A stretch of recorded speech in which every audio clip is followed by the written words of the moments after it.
Caroline, do you like flying on planes? I have absolutely no aversion to it other than it sucks. Like that. Other than the rigmarole of it sucks. Like, I'm not afraid. I don't like freak out. I don't like get claustrophobic. I just think it takes way too long, and not to be like a hacky stand up, but like, hey, why are the snacks all bad? Why are the seats so small? Why is there always a baby kicking my seat? They do. I think the process of flying is incredibly annoying and tedious, and yet I will do it anytime I have to because it's kind of amazing that I can live in the Pacific Northwest, and if push came to shove, I could be at my mother's house in the Midwest in about 18 hours. Like right now, if I got a text that was just like, mom's in the hospital, come home right now, I could be at my parents' house in 18 hours. Give me your parents' full address. No. But yeah, I don't know. I enjoy traveling a lot, and flying is part of travel frequently in this country because we don't have a good railway system. So I have a lot of fond memories that involve flying, but the actual getting up early and going to the airport and getting through fucking security theater and always having a layover because I buy the cheapest flights I can get. Yeah. Like, that sucks, but I don't mind sitting on a plane and sleeping. You just sleep? You're a sleeper? I'm a huge plane sleeper, yeah. I can't. That is my go-to method. I stay up super late the night before, because I always do, and I always fly out on the earliest flight I can get because I just want to be there, right? Like, if it's my vacation, I don't want to be landing at 1 a.m. on my second day, right? Like, I want to get there as early as I can, so I always fly out as early as I can. And so I typically get like 4 hours of sleep before I fly, chug a bunch of coffee, and then the minute those front wheels come off the ground, your girl is out like a light. Damn, good for you. Yeah, I can't do it. Something about, I mean, I'm kind of big too, so like the seats are not conducive to me getting in a comfortable position. I did the last time, I'm fairly certain this is the last time I was on a plane. It's been a little while. Last time I was on a plane, I downloaded 2 movies to watch. I downloaded The Amazing Spider-Man because I think it was just before No Way Home was coming out, and I had not watched the Andrew Garfield ones in a while. I was going to revisit a horrible movie, by the way, not good. Which one? The first one? 2 is apocalyptically bad. 1 is just like boring. Yeah, 1 is super mid in a way that I find to be palatable. The other thing about the flight that I took on the plane that night back to Cleveland, Ohio, was that I had like 2 beers on an empty stomach, watched The Amazing Spider-Man in the air. And planes always make me feel very like weird and weepy. I'll just look outside the window and get all like, kind of vaguely mystical about humanity's place in the world. Like, it really freaks me out. 100%. And we got to the part, there's a bit at the end of Amazing Spider-Man where it's like, oh yeah, Spidey, you gotta do the thing. Spider-Man, can you do it? There's frequently in Spider-Man movies, there is the point of like, well, can Spider-Man overcome this like great physical challenge? And in that moment, I wasn't even thinking about that movie, but just thinking about all the other moments in Spider-Man movies I do like, in which Peter Parker has to overcome things. And I started crying a lot. And the lady next to me looked at me. And I wanted to be able to express to her, like, no, ma'am, I don't like The Amazing Spider-Man. I'm thinking about other better Spider-Man movies. What a incredible, what a very Carson-specific problem.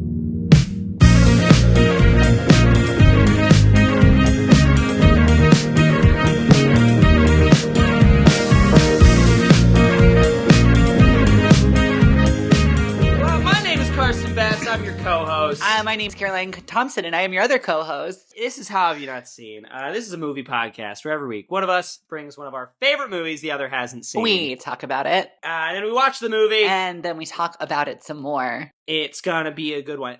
This is one of those situations we run into sometimes in the show in which the copy is kind of a lie. Because Con Air is not one of my favorite movies. but it is a movie that I think is pretty damn fun. But that's the thing, though, is it one of your favorite movies that I haven't seen? That's right there. Because I got to be honest, when we were doing our season selection, we just trolled through each other's Letterboxd and we were like, hey, give me just like a percentage of like how accurate you think this is. Like if I click on a movie and you haven't logged it, what is the likelihood that you haven't seen it? And we were both like, yeah, probably about 90%. Like there's certainly some films out there we've never logged. And so I went through all of my films, sorted them from my rating highest to lowest. And I gotta tell you, I'm not fucking joking when I say probably the first 150 films are all films we have covered on this podcast or are reasons why we are friends. Exactly. It is either films we saw as teenagers that when we met in college were like, you've seen and liked this movie, or a film that you said, this movie is incredible, you've never seen it, we're doing it on the show, or vice versa. I would say 90% of the top 150 movies I have logged on Letterboxd, either you had seen or we had done on the show. This is a movie where I watched this movie in high school for the first time, and I recently rewatched most of it because it was on. So one of I work at a bar. It's not my only job, but it is one of my many jobs. At that bar, there's a television, but there is no broadcast TV. It is all streaming services. And so what happens is I come and I just put on a movie. And it rolled over from whatever the last movie I was playing into Con Air. And I realized that I have seen Con Air. I just, when I was a kid and watched it in middle school or high school, like with my dad, I don't think that I remembered that it was Con Air. I don't think that I had assigned that name to that movie experience in my mind. I just thought, oh yeah, there's the plane movie with the, I just had the like, oh yeah, Malkovich. I remember he was in that. And I started watching it kind of while I was bartending. And then I got off the shift and it was a Friday night and everyone was out of the bar and I got a beer and I was sitting down at the bar and like responding to some emails late night, a normal thing that normal people do. Uh-huh. And I watched the rest of Con Air and I was like, man, the movie's pretty good. This movie's still a banger. This movie I watched with my dad when I was like 13. It's pretty fun. 100%. It's stupid, but it's pretty fun. They don't make them like this anymore. They really don't.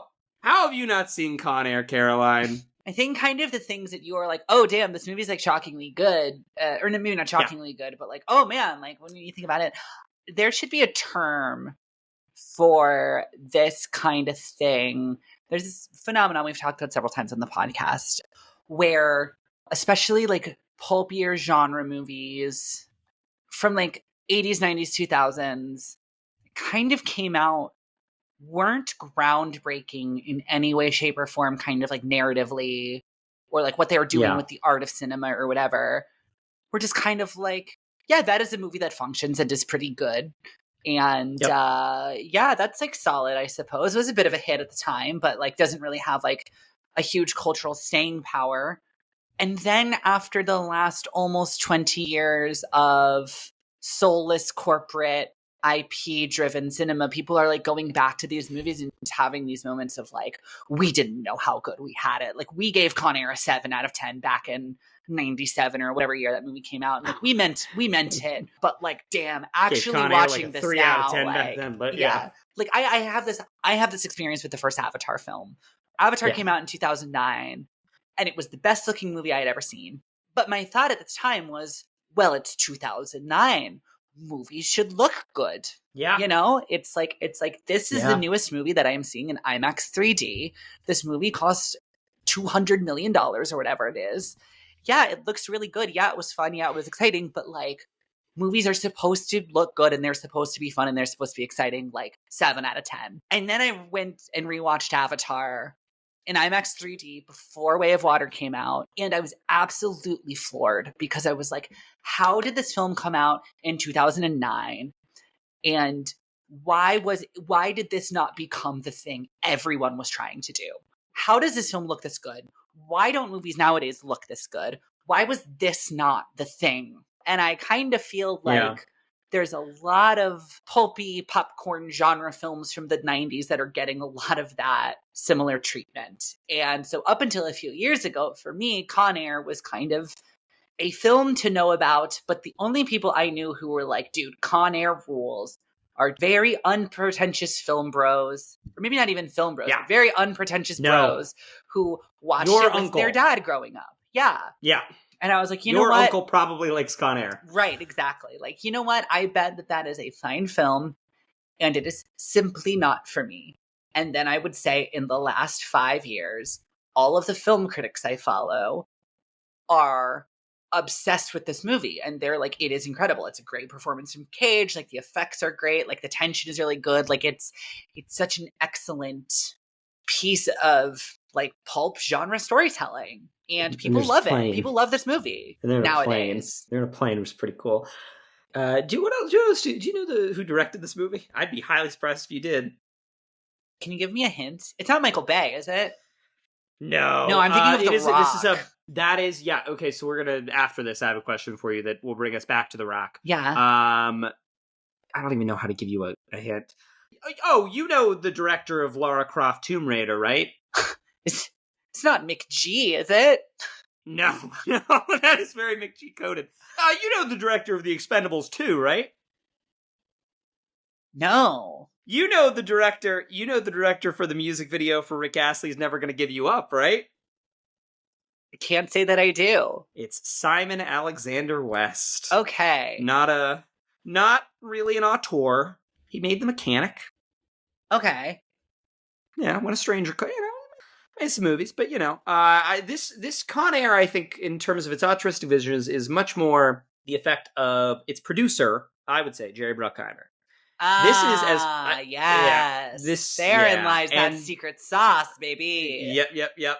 And this was kind of the beginning of a new age, and we'll get into this, I think, more in the second half, because this is Bruckheimer and fucking Simpson. Simpson is dead, died in like 94. This movie comes out in 96, post The Rock. This is the same year as The Rock, I believe.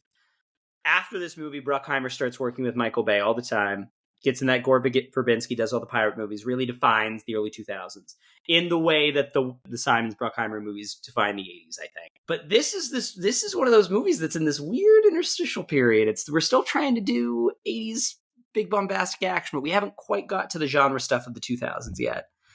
And I believe if I'm doing my quick Wikipedia research correctly, this is the first solo Bruckheimer produced movie. Okay. Do you know any of the rest of the cast of this film? Well, it's Nick Cage. Very iconic Cage look in this movie. Right. With kind of like the receding hairline and the long cul-de-sac kind of thing going on. Oh, yeah. So question, it's the 90s. Is Michael Clarke Duncan in this movie? That is an extremely good guess. But no. No, there is someone... You're making I see the mistake you're making, but no.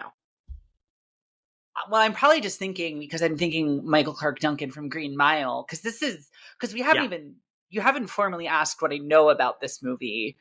What do you know about this movie? Tell me what you know about Con Air. Sorry, No, you're so good. But so like I just wanted to preface with that because it's called Con Air. It is that a bunch of convicts, a bunch of prisoners, take over Air Force One. No, just a plane. No. Just a plane. A specific plane. It's not a spoiler. It's a JPATS is what it's called. Stands for Justice, Prisoner, and Alien Transportation System. Okay. It is a thing that because we're American, because we're obsessed with, we have big wide open spaces, and we don't have great public transit. Sometimes when we do federal prison transfers, or when we deport people, we'll just put them in a fucking airliner.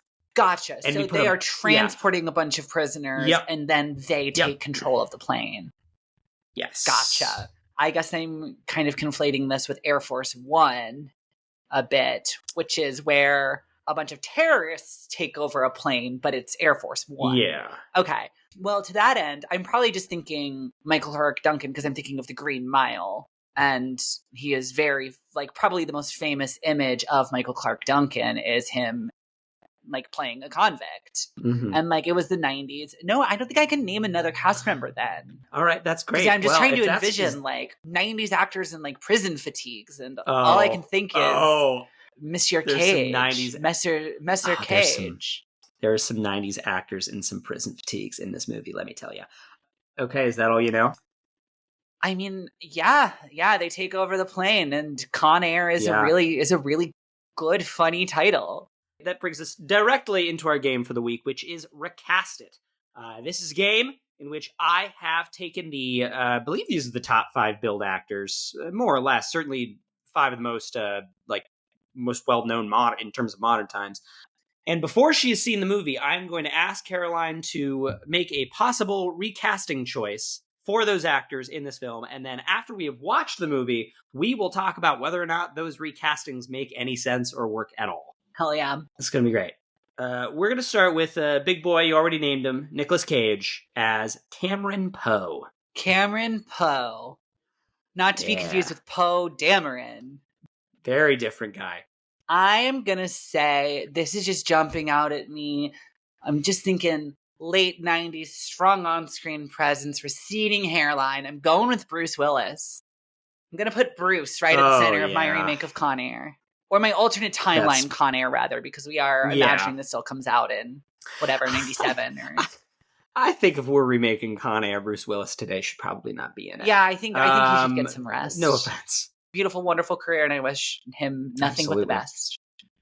Next, John Malkovich as Cyrus the Virus Grisham. John Malkovich. Cyrus the Virus. Cyrus the Virus. Is he a computer guy? Is that where he gets his name from? Okay. I was going to say, was he a cyber hacker? Okay, so he's not. Is he just very sickly, or it's just Cyrus the Virus sound cool? You'll see. All right, let's think. Some late 90s. John Malkovich. See, that's the mistake you're making, because there are no John Malkovich right, types. There's pure... If being John Malkovich taught us anything, it's just that. Yeah. Cyrus the Virus. And what year is this? 97? I know we've... 96. 96. Okay. Year of my birth. Then instead of John Malkovich as Cyrus the Virus, it's just got to be somebody who's fairly unhinged. You know what? It's the late 90s. We're doing weird shit. I'm going to say John Turturro. All right. As Cyrus the Virus. This is going so well for me. All right, next. I'm glad you mentioned being John Malkovich, because it's John Cusack as Agent Vince Larkin. Is Agent Vince Larkin? Agent Vince Larkin, yes.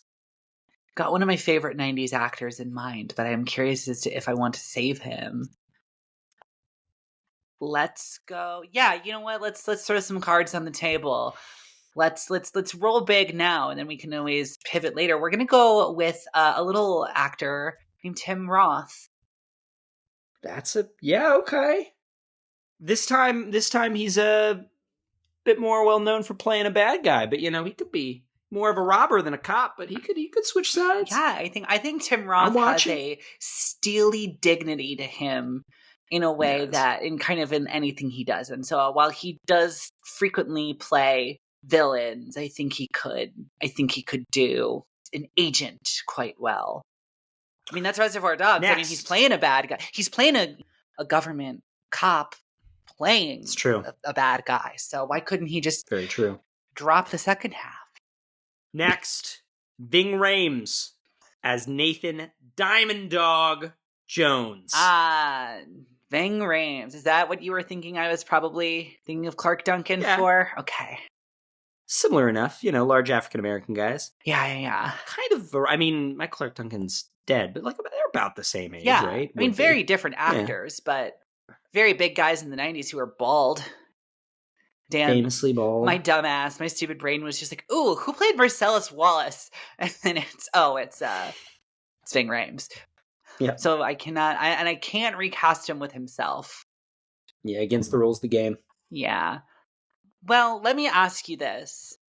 I do have a black actor in mind. Is the fact that he's black like an important part of the character, or is it just Ving Rhames? Oh no, I mean, it is. I don't think that it changes the plot. Okay.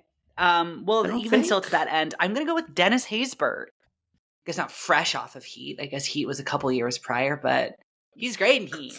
Let's get Haysbert more fictional work in the 90s.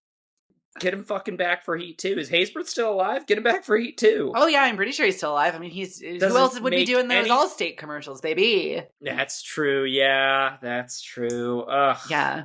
It is always funny. There are those actors. There's, like, him, and then there's, like, Flo from Progressive and all that stuff. And, like, the guy who plays... I mean, all insurance commercials, I guess, weirdly enough. But, like... They got a whole cast. Like, there are all of these actors who like, had careers... pretty, like, you know, they were working actors. They would, like, pop up in things, you know, and they've been doing these commercials for so long that they're probably some of the richest actors around. Yeah. But you don't think of them. Haysbert's been doing those commercials for, like, 15 years. Yeah. Last one. And keep in mind, I've cut out, like, 3 90s character actors. Okay. And this one is an unfortunate casting, but it's a weird energy that I want to see how you respond to. Fart Noise Boo Dave Chappelle as Pinball Parker.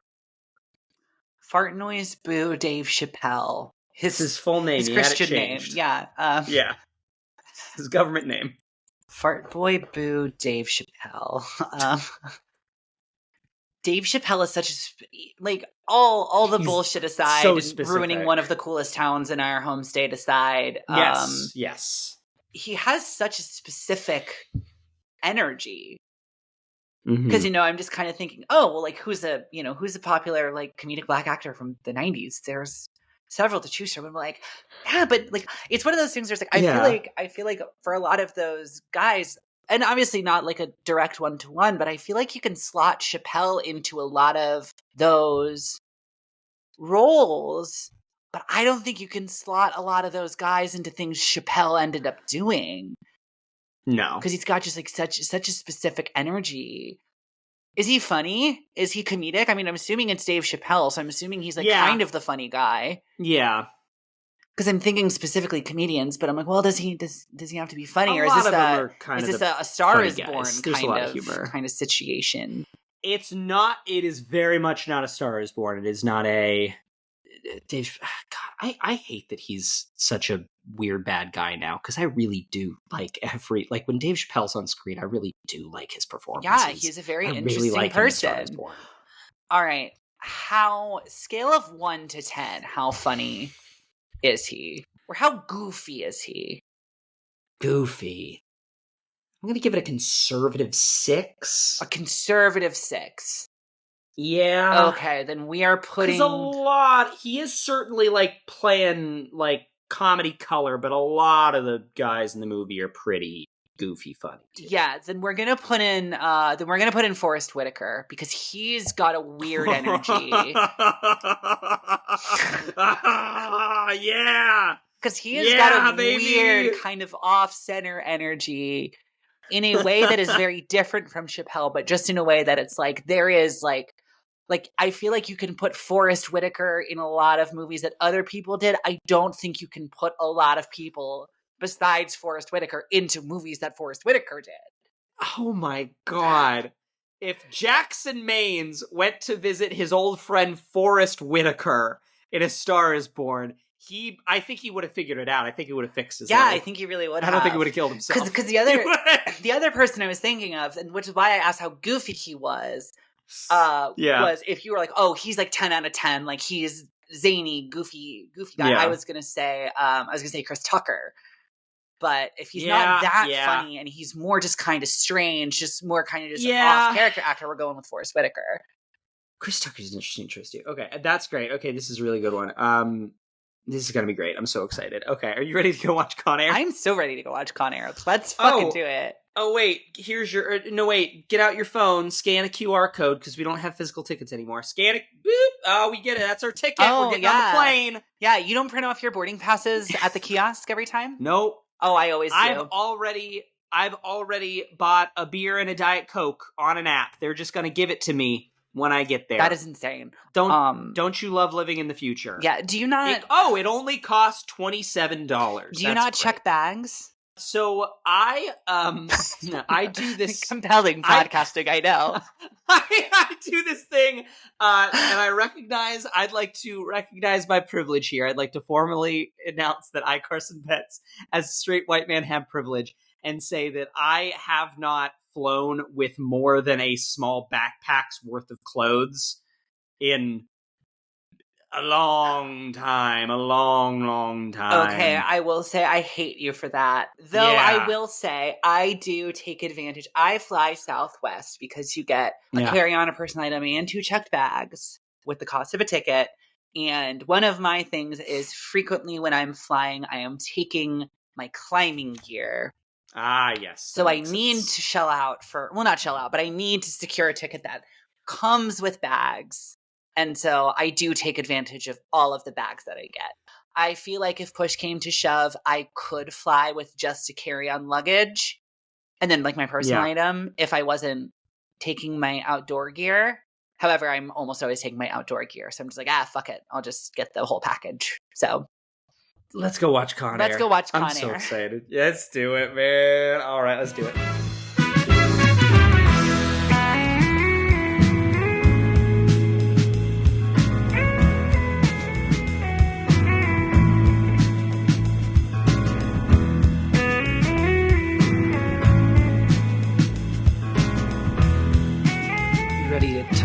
Nicolas Cage. I am so ready to talk about Nicolas Cage. I don't even know how you begin talking about Con Air. There's so much. It's a movie that throws you in the deep end. Yeah, I mean, is this part of the podcast? Are we going? We're in the podcast. Great, this beautiful. Is recorded. Wow. Not what I thought this movie was. Oh, really? Okay. Yes, and we can get into it. I enjoyed this, to be clear. This film was very fun. I had a great time watching it. When he met his daughter at the end, I got a little misty-eyed. Aww. And I was very, very, very pleasantly surprised by that. So I thought going into this, we didn't really get into this in the first half.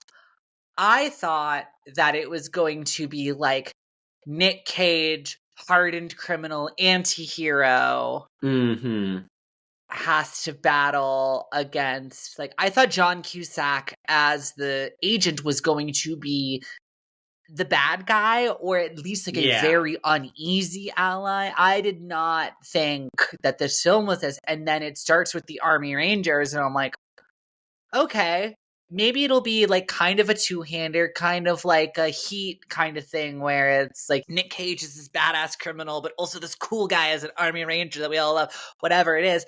And then when it cuts to Nick Cage in like his dress uniform, like decorated, clean-cut war hero, walks into the bar, I said, oh, this is not the movie I thought this was. And I instantly knew. And like to the film's credit, the second I saw that shot of Nick Cage, I was like, oh, okay, so America's Golden Boy is wrongly imprisoned, and this is going to be a story about how he gets caught up in the con airing, not that Nick Cage as a criminal does a con airing, which is absolutely what I thought this movie was.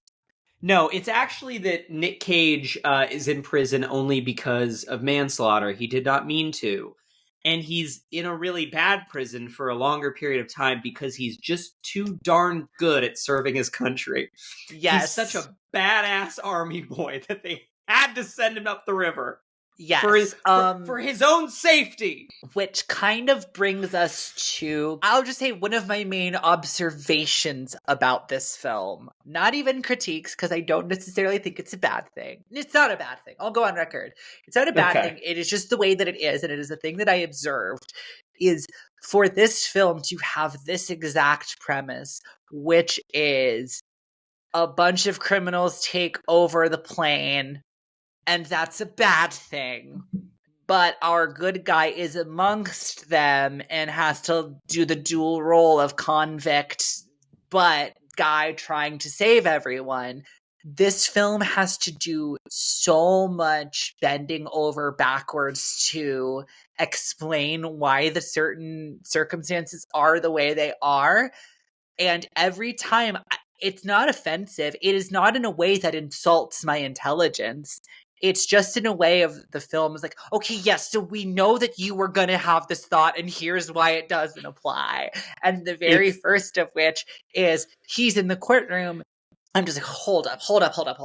You expect me to believe that is it Louisiana or Alabama? It's Alabama. It's Alabama. Sweet home Alabama. It's like, Sweet home Alabama. Yes. You expect me to believe that in the mid 90s, a decorated war hero Army Ranger commits manslaughter in Alabama while defending himself and his wife from a group of pregnant wife from a group of drunken idiots who were like clearly dicks who were like causing trouble. You expect me to believe that he's going to get convicted and go to jail. And then the judge says, well, because you're such a good soldier, you should have known not to use lethal force. So therefore, and I'm just like, all right, film, I guess technically you got me. However, I don't believe it's just one of those things with films is that like, you can't sit there and say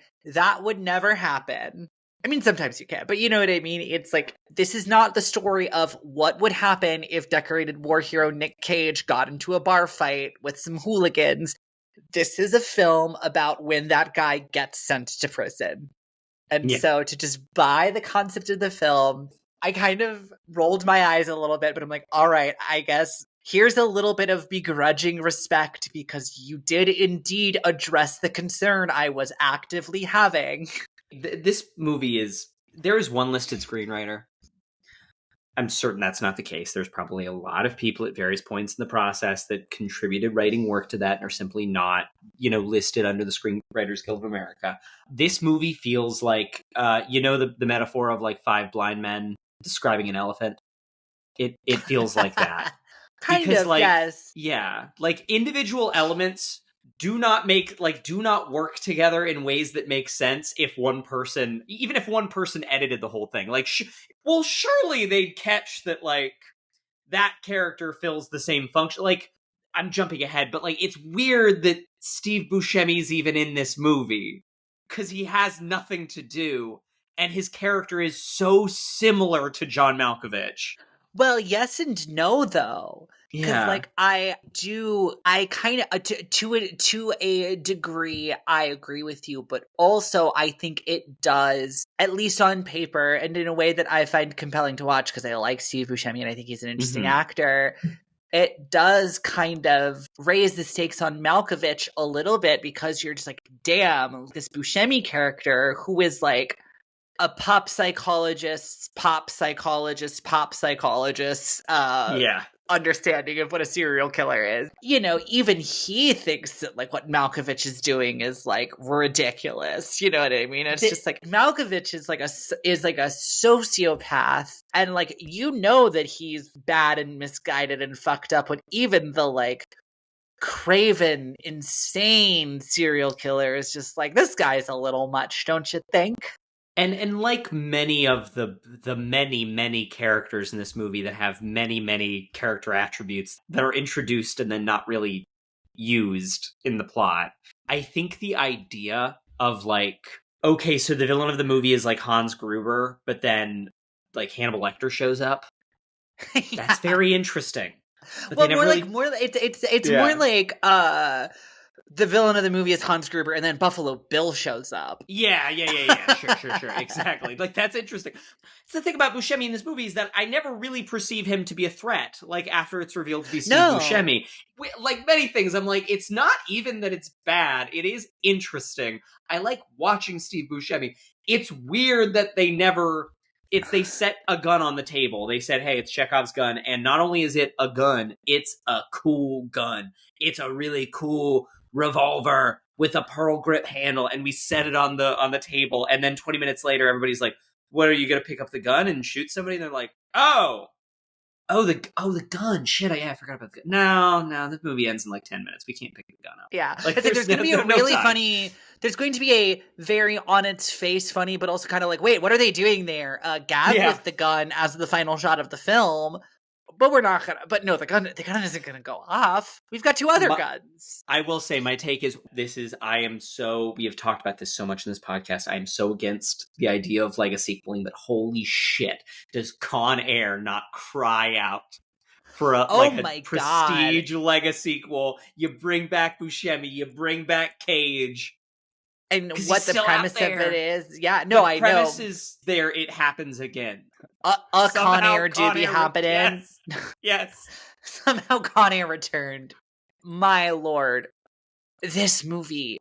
Yeah, like, we gotta to your get point, back to the game. Just pinning that at some point. We gotta get back to the game. I will come back to the point that I will make after the game. The thing about the game that's very interesting is that, like... Is that my choices are awful? No, they're pretty good, actually. Okay. For the most part. But also, you kind of uncovered things about these characters that I was, like, purposefully being kind of cagey about. Because you're recasting for... Nick Cagey about. You're recasting for Nicolas Cage with Bruce Willis. I didn't say that Con Air is a Die Hard clone, but it is. Oh, yeah. It's like, they fucking dress him the same as Bruce Willis. And they put him in the wife pleaser in the 501s. Like, it's exactly the same. Yeah, can we just say undershirt? We don't have to say wife pleaser. I think it's so funny. I hate really that term. We can just say undershirt. One article there was of clothing a name that has a name that is, like, so weird and mean that we had to come up with an even a somehow even weirder name for it. Yeah, that, like, hot fashion boys on Instagram use.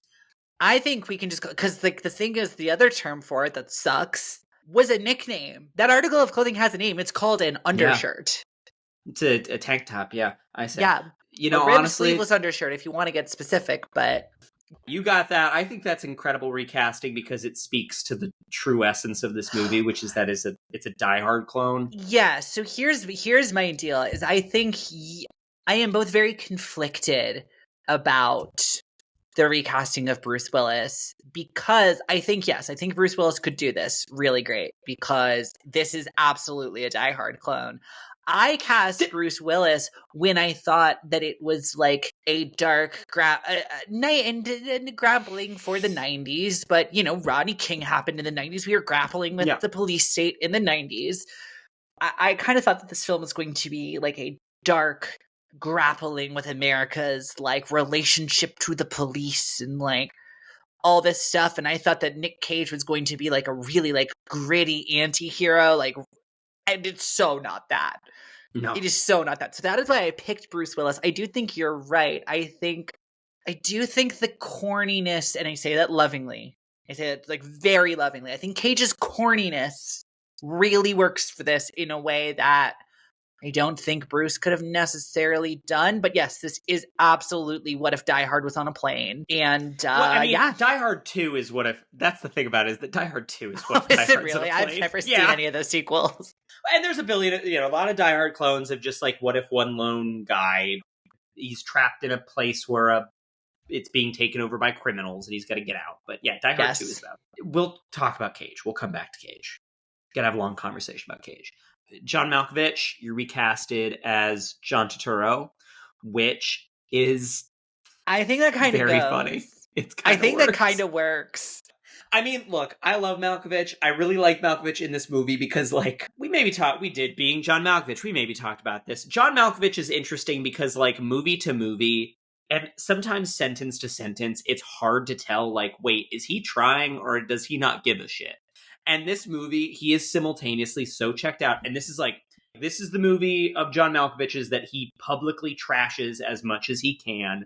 It's like Clooney with Batman and Robin. Like, he'll like, no, man, that movie sucks. I hated doing it. I hate that I'm in it. I don't like when people mention it around me. Like, it's a bad movie. But he is such a weird live wire guy that I think even in the moments where you can tell that he's annoyed and he doesn't give a shit, he's still really a compelling presence on screen.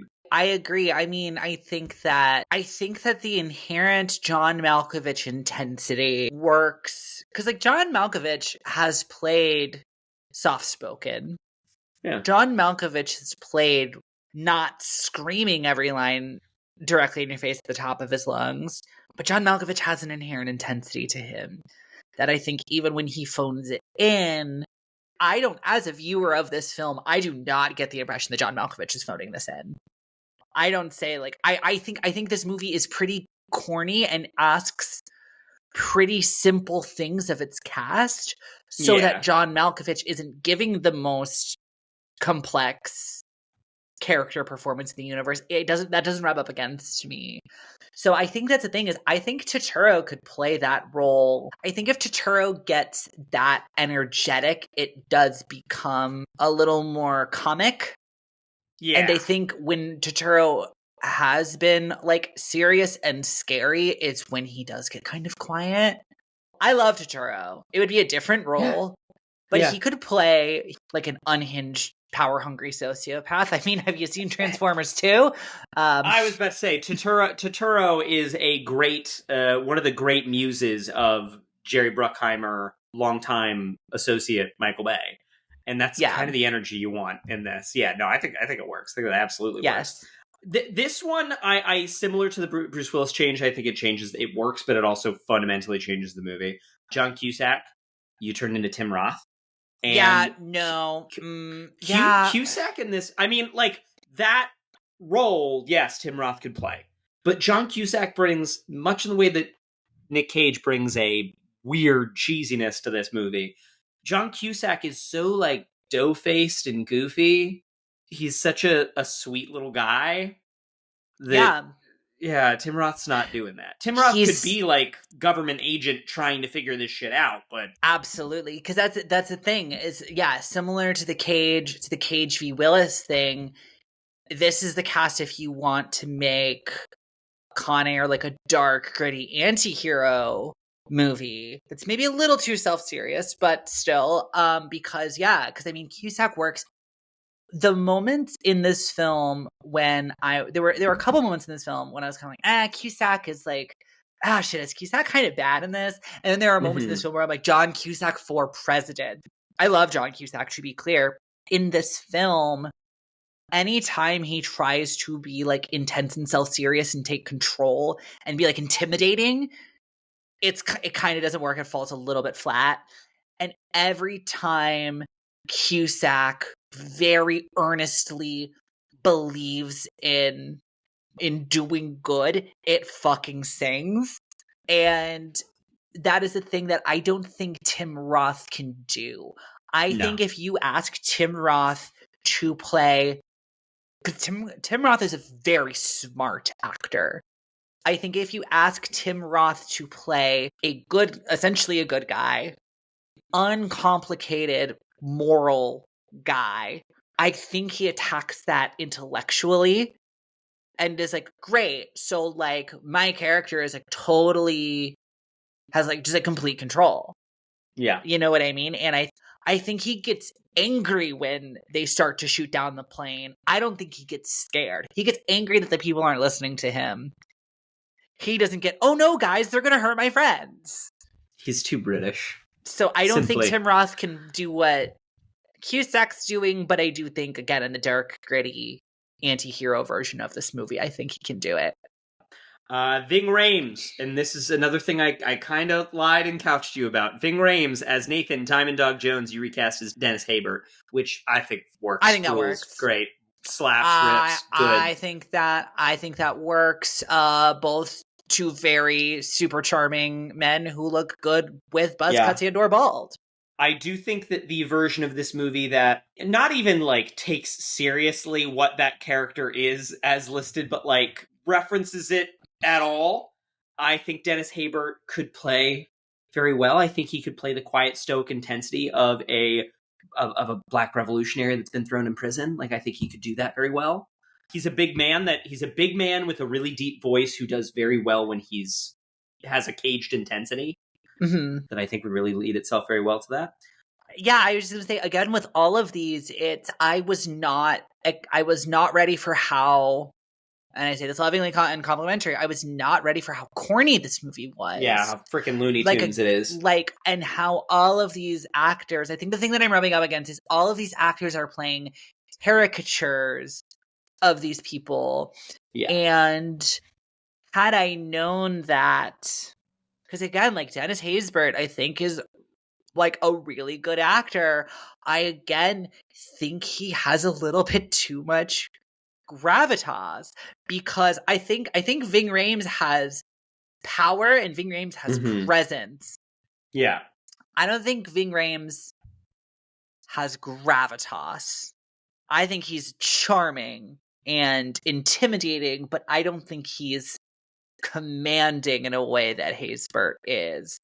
And I don't think Haysbert would necessarily be able to, and maybe, I don't know, maybe he's just never been asked to do it. So maybe he could and it'd be great, but I don't think he can get as corny as Rhames is so clearly having so much fun doing in this movie. Ving Rhames is having the most fun in this movie. He's having so much fun. There are times when he seems to be the only person on set that's enjoying themselves. Yes, and again, with like Haysbert, I think, like, again, very similar to the Cusack Roth thing, is like, I think, like, all right, Dennis, your character is, he's a black revolutionary, and like, you know, and he's like, he's getting out of here, but also like he's having fun while he's doing it.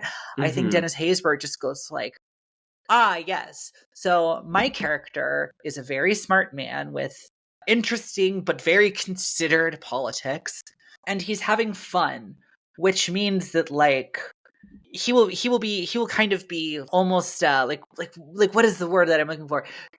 He will be reveling in the absurdity of all of this. Like, he will understand how ridiculous this is. And Ving Rhames is really playing like, it's fun to have a gun. And I just think that like Dennis Haysbert would just be a little too clever. And maybe not. Maybe he can play corny, junky. Let's talk about that character a little bit, because here's the thing about that character is that they introduce in the beginning of the movie the lineup of like, hey, these are the 5 big main bad guys, and this is like what they did. And it's like, oh man, Cyrus the Virus, he's the worst guy ever. He's a criminal, he's a careerist, and he's killed 100 guys, and he's so bad, he's the main bad guy.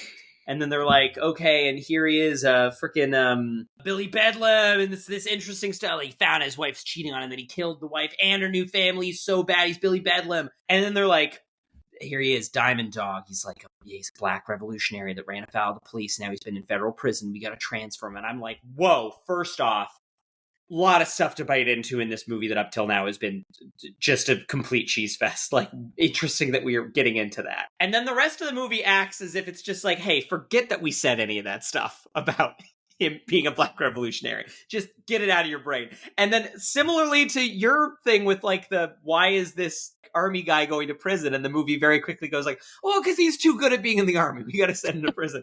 Nicolas Cage is like, hey man, don't you have like a very revolutionary set of political opinions that should interact with this movie in some way, like, and would change your character in some noticeable way? And Ving Rhames is like, yeah. Don't worry about that. We got to get off the plane. We got to do Con Air. Right. Fucking forget about it, man. It's not important. Why are you even asking about it? When we're done doing Con Air, then I go back to being a Black Panther. That's not what we're doing right now. And then it's never mentioned again. Literally. It's like such a big character trait that is. Well, right, because that's the thing is like you expect the thing to be that he like begins to play them against each other and sow division and like whatever. And then that never really happens. It hints that he's like, oh yeah, he's like starting to play the field. He's like starting to play the game. He's like starting to take control of the situation. But then when it ends, it's Malkovich, Rhames, and whoever the third one is on the truck making their escape. Like there is no, like, I totally thought it was going to be like he was going to pit them against each other and it's going to like, see, that's why you can't do a Con Air. Too much cons, not enough air, or whatever. It's like, no, they get away on land. They land the goddamn plane. And then start running. Con Air 2, it's a truck this time. Yeah. We'll go back to this, but last one, Dave Chappelle, with Pinball Parker, you were cast as Forrest Whitaker, which doesn't work. No, not at all. Well, To be fair, I asked, is it particularly goofy, Chappelle? And you were like, not really. And so I was like, okay, because I said if it was very goofy Chappelle, I would have cast Chris Tucker. But if it's not goofy Chappelle, if it's a little more Star is Born, like weird character actor Dave Chappelle. But yeah, it was like Dave Chappelle made like his first quip, and I'm just like, oh yeah, Whitaker's out. Like, this doesn't work. The thing that I was struggling with there is that he's got like 3 quips. Like, he actually doesn't have. I mean, this movie does not give a shit about what any person is saying ever. It is the least important part of the movie, with what is coming out of people's mouths. And to that effect, I mean, Dave Chappelle is clearly meant to be the comic relief, but he has no real jokes, and his quips are really small and really underplayed. And also, he dies in the first, like, half hour. Right. I was struggling with this because I was like, well, yes, in a way, he is clearly set up to be the comic relief guy, but he does so little comic relief. Cage is way goofier than Dave Chappelle. Yeah, but again, and that's the thing though, is it just goes back to corny. Yeah, it's corn. It's super super cornball, which is wonderful. You know, okay, so I said I'll get back to this after the game. You were kind of like, oh, it's like 5 blind guys designing an elephant or describing an elephant, and I'm kind of like, yeah, you're not wrong. I think it's more 5 meatheads just went to fucking town on like a screenplay. And I do not mean any of this pejoratively. I want to make that very clear. I had a hell of a lot of fun watching this movie. Yeah. Just the meatiest meatheads in the world wrote the screenplay, and then right after they hit end of film, enter, one of them was just like doing some Googling, and I know that this is the mid-90s, none of this exists yet, but one of them does some Googling and it's like, hey, have you guys heard of this book called Save the Cat? No. What do you mean? And it's like, well, it tells you how you're supposed to do a screenplay. And like, shit. And then they just go back and redo everything, because I do feel like this film, in its internal logic, kind of like the thing that I was saying, where it's like the very first thing I thought was they would not send him to jail. And they're like, here's why we are definitely going to send you to jail. And I'm like, all right, you know what? Fair. You beat my criticism. This film has all of the event happens, therefore event happens, therefore event happens, therefore event happens. But, you know what I mean? It has all of that. It is just so inelegantly done. Yeah. And again, this is not pejorative in any way, shape, or form. Films don't have to be elegant. It's sometimes nice when they are. And also, sometimes it's really cool to get a garbage plate. There is a reason when I am very hungry, I will order nacho fries. Yeah. Because you know what's really cool sometimes? A bunch of curly fries with cheese and onions and chili and tomatoes and jalapeno. Like, sometimes there's a reason I order nacho fries. Nacho fries are good. Nacho fries are good. There's a lot of... So many we need to go back. Oh, shit, we gotta justify that thing we said earlier. We can't... And that's just every character. And they're clearly trying to do the Die Hard thing of, like, every hench person has a name and a personality. And it's just doing it way less successfully. It's just not nearly as quality as something like Die Hard is. There's, like, a little bit of that. There's a little bit of the, like, Tarantino... we got a crew of guys, you know, all shitheads, but they all have fun. But it doesn't really ever get there either. And it's like moderately successful at both things. And fundamentally, the thing that saves this movie is that it looks freaking cool. It looks so sweet. Ving Rhames is having a lot of fun. John Cusack is having a lot of fun. John Malkovich is suggesting that he didn't have much fun, but he's really going for it. And I don't know if you had this experience, but like the mixing of this movie, it was like a Nolan movie. It was hard for me to understand what people were saying most of the time.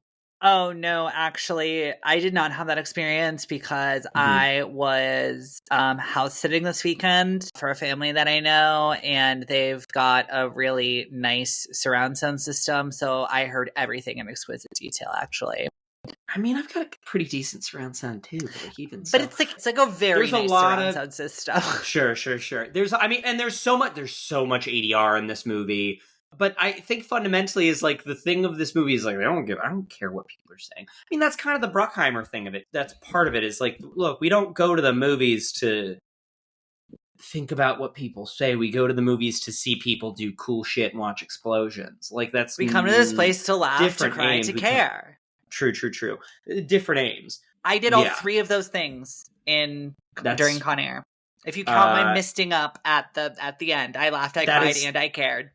I put you on blast for that a little bit. The child subplot is so mechanical. I don't care about it. It's like no, because the thing is when Nick Cage walks up and he can't believe that that he finally made it here, and all he has is a bunny that has become dirty, but he has made it through a whole Con Air just to give this little girl a bunny. He has done an entire Con Air. And the second he gets there, Nick Cage says, "Oh, what if I didn't do enough for my daughter?" Oh, I'm kind of choking up now, even just like describing it. He's just like, what if this isn't enough? What if she won't love me? And there's this moment of this little girl kind of like clocking that like he's a dirty mess. And the bunny has some schmutz on it, and it's a little the worse for wear. But she sees the effort he put in, and she loves him anyway. And my God, is that so sweet. It was really nice. I really liked it.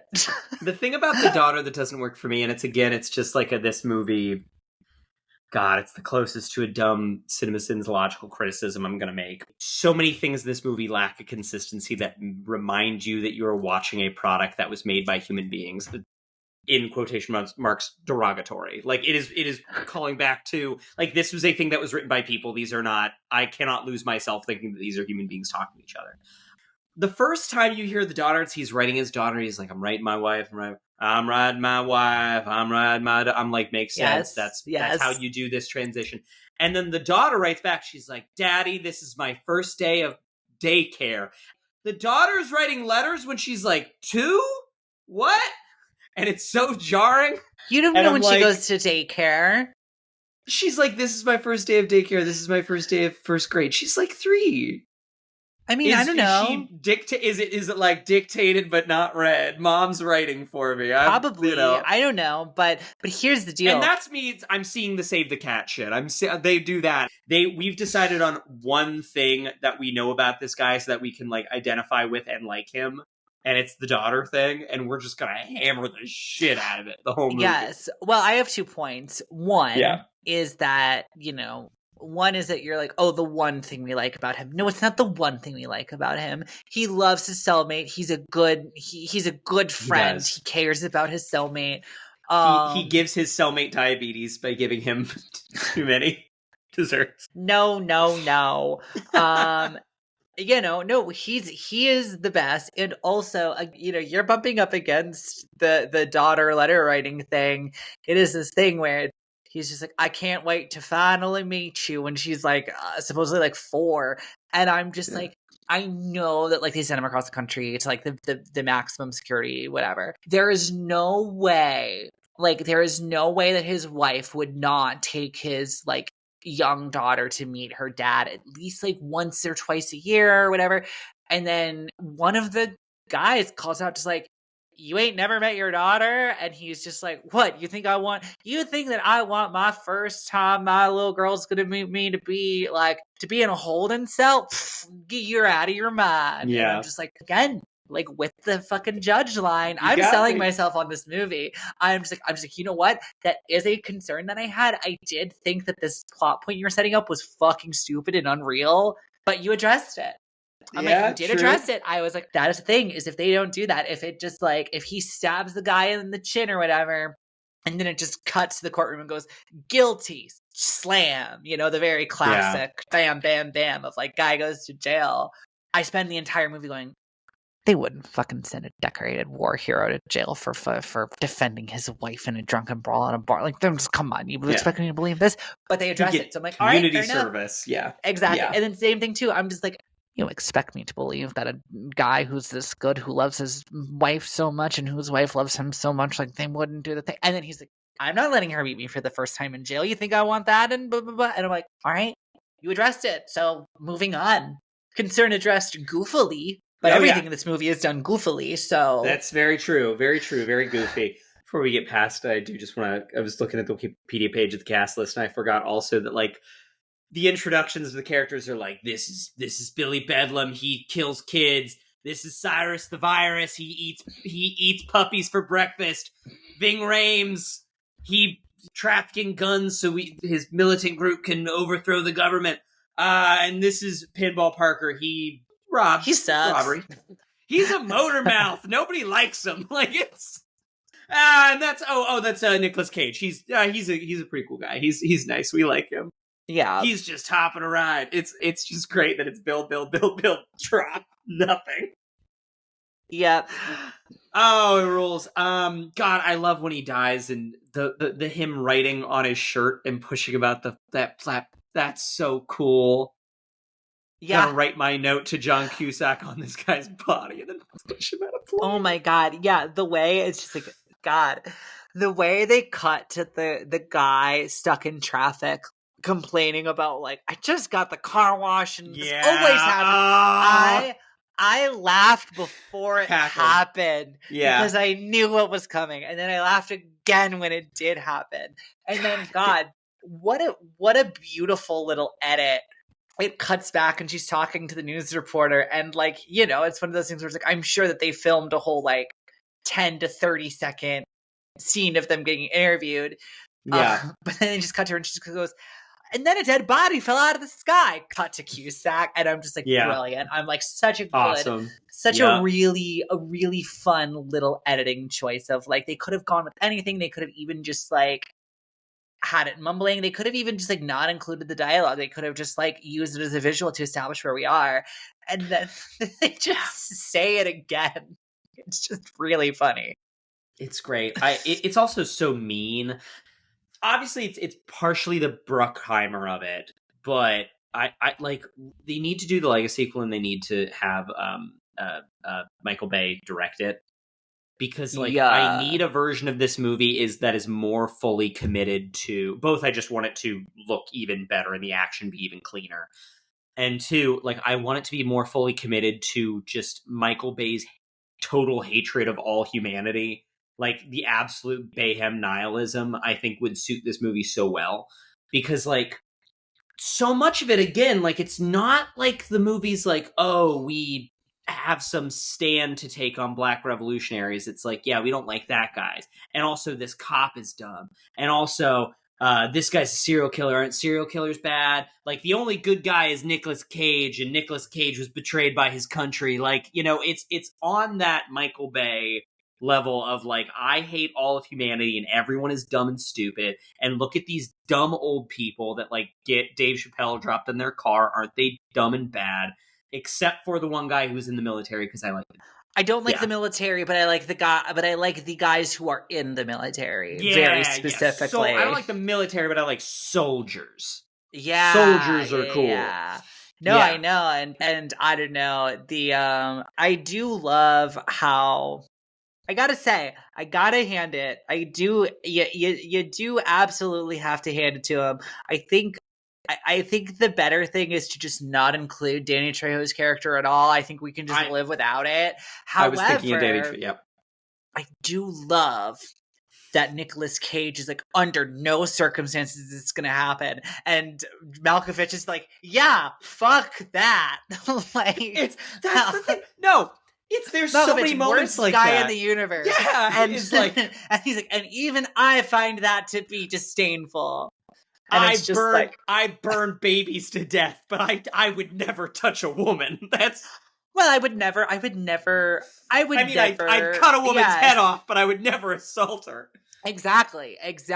And I love that. I fucking love that so much. Again, I think you just don't include it, generally speaking, but I do love the idea of them just being like, them leaving him on the plane. Yeah. chained up, and then them having the moment after the plane lands where or crashes rather, and he's just fucking dead, and like the one guy goes and is like checking out the plane, and they're like, well, he didn't make it, you know what I mean, or whatever it is that he says. He has like a goofy line about like, well, how about them apples? And I do just like, it's just one of those things of just like, it's like we could have just, I almost feel like, especially in the 90s, like you can't do like a prison movie without, okay, and we have to not talk around it. Hey, content warning, trigger warning. We are about to explicitly talk about sexual assault and the people who do it. So skip ahead like 10 minutes. Yeah, just hit the forward button a couple times. But you know, it's like I think it is a weird trope that anytime you have a gaggle of criminals, one of them has to be a rapist, and I don't understand it necessarily. And just one. Yeah.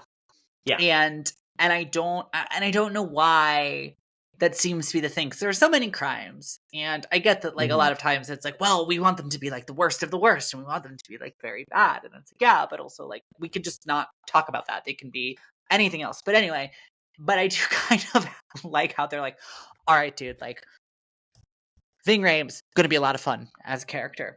Cyrus the Virus going to be really compelling on screen to watch. You know what I mean? Like Steve Buscemi is going to be kind of like this fun, weird joke of all these killers and whatever. But you know what? Let's not make light of the rapists, guys. Let's not do it. Let's not make it enjoyable. Let's not whatever. Let's just make it that everyone hates him. He does intimate violence a couple times, and he does like, you know, threaten and loom as a sense of stakes. Yeah. But we do want to make very, very clear, A, fuck that guy, and B, let's make him super die. Let's make him be the only one who fucking dies in the plane crash, because fuck that guy. Yeah, which is like, it is what it is. It's like weirdly noble in a way that it's just like, you guys are constructing this, you don't have to deal with it, but you've decided you have to deal with it, so like, good job, I guess. They have their cake and eat it too, of like there is a perceived sexual violence against a woman, and that is a thing to raise the stakes, and it's, I mean, certainly there are other movies that are worse about it. And it's weird that it's like, also, it's weird writing because it doesn't make any sense, and it's also just kind of grody that he's like, yeah, Johnny 23, I got 23 roses on me, that's every girl I assaulted. But they wouldn't call me Johnny 23 if they knew how many it actually was. And I was like, you are the one who controls the tattoos that go on your body. So what does that mean? What do you get a tattoo not when you do it, but when you get caught doing it? What is that? Like, I don't understand. Like, and it's supposed to be like a joke that one makes no sense, and two is like, it's weird that we're joking about this in that way. Like, I feel the same way also kind of about, what is the name? Sally Can't Dance. Ramon Sally Can't Dance Martinez. Yes. The queer character. Where it's like, there is the kind of conservative middle America Bruckheimer thing of like, what did that person do to get sent to prison? I don't know. They don't seem to be like a very rough and tumble individual who does bad, but it's like, oh, well, along with this group of, you know, society bending rule breakers, there's also a gay man who cross-dresses. And isn't that threatening to you?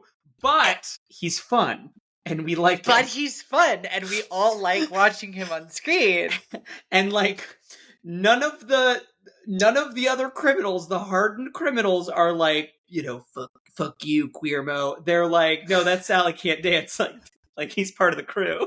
Yeah, like that's like, our bud. You get it, girl. And then John Malkovich is like, this is what you do. Here's your gun. This is your part of the plan. And, I know, and he like skips along and throws daisies around. Like it's they're very accepting. But it's weird that that's a character archetype that's in there. No, 100%. And I mean, like, truly, one of the best jokes in the fucking movie, like, unironically cackled, is when, you know, he's introduced, or she's introduced, or they're introduced. I don't fucking know. It would, be different today, for sure. It would be very different today. But is when one of them, like, I think it might be Malkovich, but like one of them just has a very aggressive comment to Sally. And Sally just goes, men. It's so funny. And it's like, it is just this weird thing, which like, we can get into this. There is this weird thing in the 90s particularly, but like, it's true of all eras, but like, I feel like pre the 90s is when you're just like, a trans person is a guy who dresses up like a girl. Yeah. That is your conceptualization of things. Post the 90s, it's like, well, there's drag queens and there's transsexuals and there's transgender people and there's like cross-dressers and like, we don't know what any of those words mean, but we all know that they're words. Yeah. And like, particularly in the 90s, particularly in film, there is this weird phenomenon of just like, I don't know what a gay man is and I don't know what a transsexual is, and they're just kind of the same thing, right? And they're fun, like, right? Like there's something fun about them. Yeah, it's just this thing of just like, gay men are men who like men, but also they all dress up like women, and also they don't think of themselves as men because they're gay, but also like they're not girls because they're, and it's just this thing of like, just like, it's this weird, like, almost like, you know, it's this weird stuck in transition point of just like, well, we don't really know what any of that is. So what if they're all the same thing? And it's like, you know, this is not a person who's had any surgery. This is not a person who's had any like operations, but also they are played by a cis man, and like they wear a dress. And we're going to use him pronouns because that wasn't even a conversation. But it's just like this thing of just like, in the 90s in particular, gay men are cross-dressers, which is like not how that goes. And so it's just like, it's just this very interesting thing. And yeah, like you're saying, like, it is so interesting because, again, like the implication is that like, yes, that's deviant and that's different and that's strange and that's weird, and it's like kind of deserving of, you know, the queerness on screen is certainly a way to other this character, but the film does not punish the character for being queer. It's just like, all right, we've got all these people, and what if there was a queer there too? Yeah, and that's like kind of all they thought about it. And they're like, what if one of their buds was a queer? And one guy's got mutton chops and drives the plane. And the plane. One is a cross-dresser, and one is... It's got the, like... Yeah, it's like you said, it's a bunch of meatheads all really high on coke, and they're just kind of throwing shit out. They're just saying, you know... It's just Stanley coming up with new superheroes. It's just... Yes, like, what if a plane man, he has mutton chops and flies a plane. Next. We've got Gay-Mo. It's a gay one who wears a dress. Next. Nick Cage needs a friend. What's his thing? Diabetes. Keep moving on. We don't have any more time for any of this. No, what was I fucking... Oh, I was watching... It was a TikTok, and this is just so, like, so tangentially related, but it's just so much about, like, Stan Lee and all of that. It's like this interview with Stan Lee from back in the day, and it was just like, hey, so in Incredible Hulk #1, he's gray, and then he's green. What was that? And Stanley's just like, okay, so what had happened was, I made the Incredible Hulk, and he was gray, and we printed the issue, and I noticed something. A, the gray doesn't look that good on paper. Yeah. And so I talk to my printer, and I say, hey, why doesn't this gray look good? And he says that, hey, this is kind of hard to print gray. And I say, okay, well, what color isn't hard to print? And he's like, we can do good with green. And so that's why the Incredible Hulk is green. And it's just like, truly, Stan Lee just being like, I need to print some comic books, and it's not working. What color can I print them to make the comic books work better? And the guy's like, well, you can do any of these colors. And he's like, we don't have a green one yet. Make him green. And like, that is why the Incredible Hulk is green. This is a massive sidebar and a sign that we're moving out of the conversation about Con Air. I something that I don't like about the total ubiquity of Marvel Comics as like an intellectual property in the culture right now. There are many things, One of them is that I think we all forget how completely nutso weird the Marvel Comics story, like it as a company, was.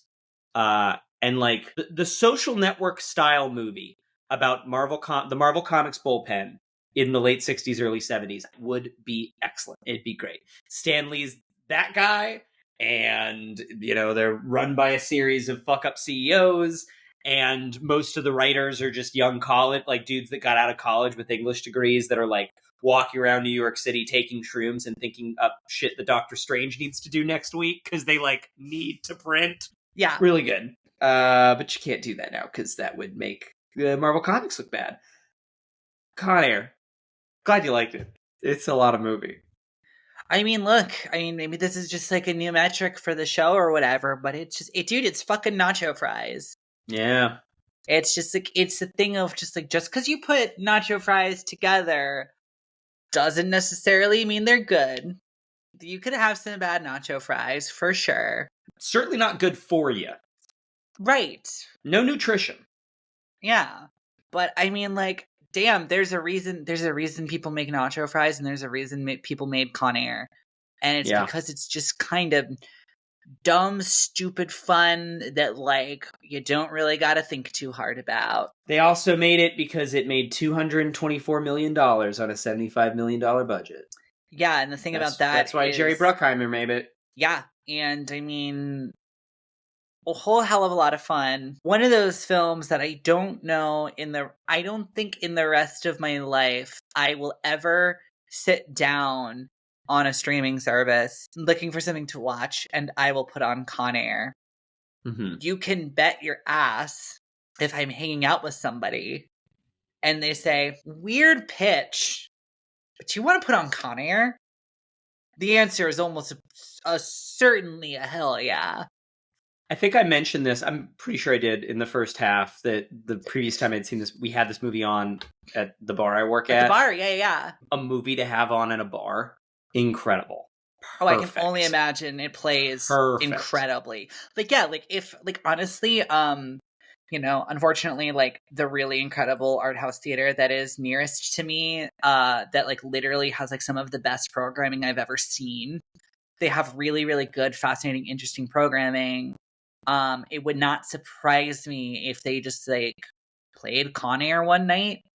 And you can bet your ass if like one of my buddies here in town was like, hey, they're screening Con Air, do you want to go?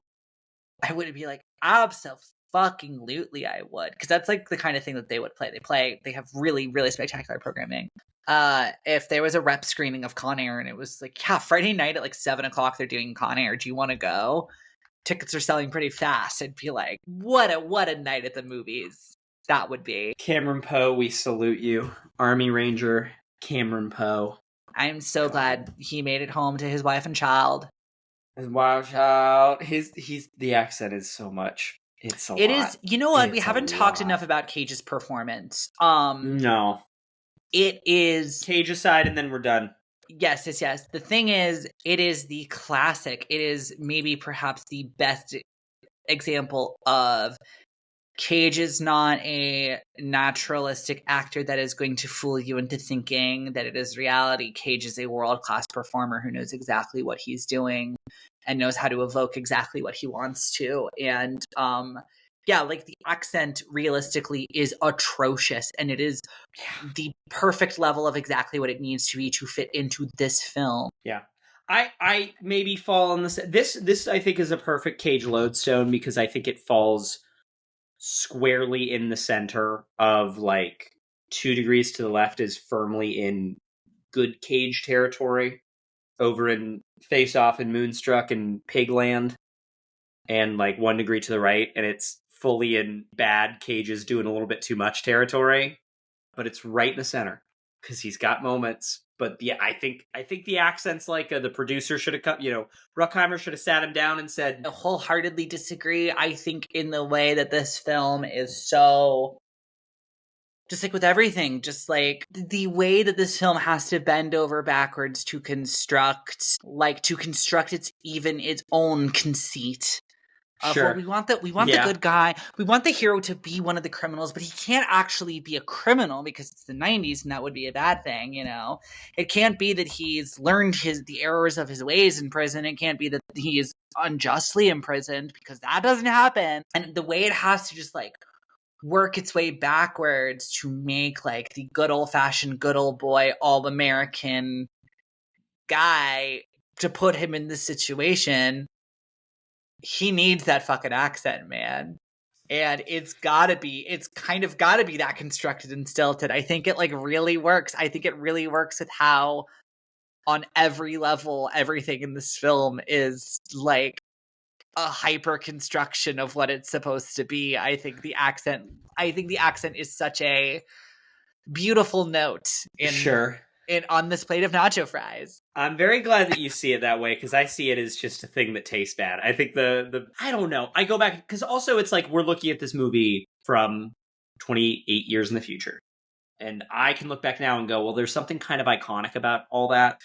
There's a weird crystalline shimmer of like iconic Cage history that you get with the Con Air look and sound. But like seeing it as a thing on screen, I'm like, oh, he doesn't look good with that hair. Do you like the hair? It's weird, Caroline. He's at peak balding. He's at peak before he went full hair plugs. They don't style it great. I like the hair. Okay, well, I'm glad you like the hair. I do not. I mean, I kind of do. Something about me does. I like the idea of the hair. I like the image of the hair. I just sometimes hurts my eyes. It's not a good look for a movie star, you know? Right, but I don't know. I think a thing that you and I bump up against sometimes. I was actually listening back to our Pain and Gain episode recently, and a thing that we bump up against sometimes, which I think we like generally agree on, is that like when masculinity is constructed poorly. Yeah, I think I'm just like, yes, more fuel for the fire. That's very fair. And you go, oh, hey, you're doing it wrong. Yeah. Like, bad job. You don't look like Ryan Gosling. What's wrong with you? Exactly. And I'm just like, yes, you don't look like Ryan Gosling, but society has told you should try and you haven't unpacked it yet. Just like, yes. That's which so like funny. what we were kind of bumming up against in our Pain and Gain episode is you were just like, you know, you were kind of like, Michael Bay hates fucking everything. And I'm just like, yeah, kind of. But also like Michael Bay is very like critiquing these five guys. Yeah.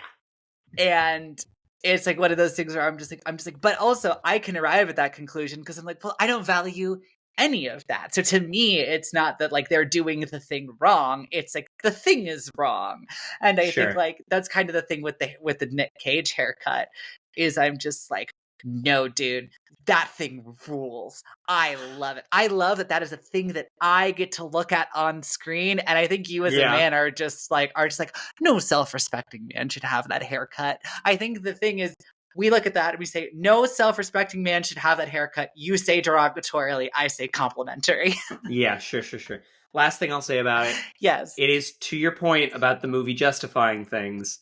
He does immediately look at his wife I and wanted to get a haircut. I wanted to get a haircut. I couldn't get in with the prison barber, and then I had to do a Con Air. I'm sorry.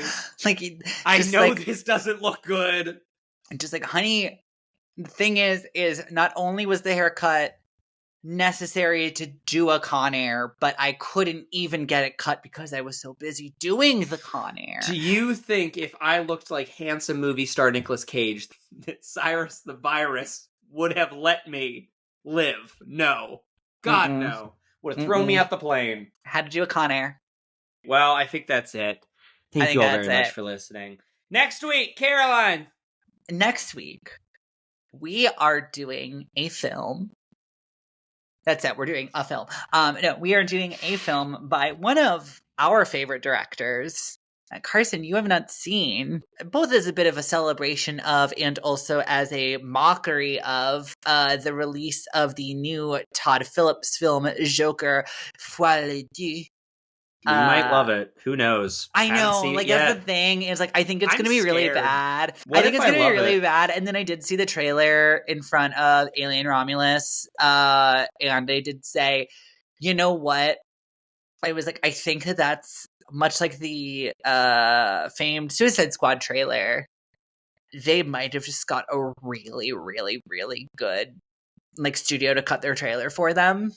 So we shall see. I was like, it's probably just the trailer tricking me, kind of like also Kangaroo Jack, as we discussed last week. I'm like, they might be tricking me, but I'm like, it looks kind of interesting. It looks kind of fascinating, but I think it's going to suck. I think it's going to be terrible.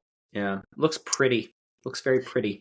Yes. No, I totally agree. But both as a way to discuss and lambast and mock and etc. the film Joker, we are going to be discussing the film, one of the films that the first Joker is so insanely based off of, which is Martin Scorsese's film, The King of Comedy. Ha ha ha ha ha ha. Spoiler alert. That's me it's laughing. Phenomenal.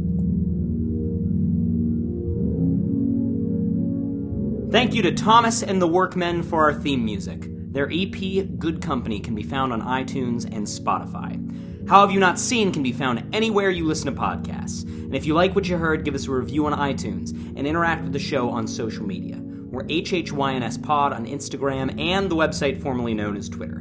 Keep up with what Caroline and I are watching on Letterboxd. Her username is CK Cinema, and mine is Fun Movie Zone.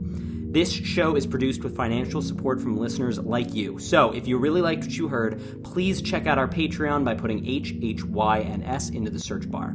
Over there, we've got years of content reviewing new releases and old favorites. Thank you so much for listening, and we hope you'll join us again soon.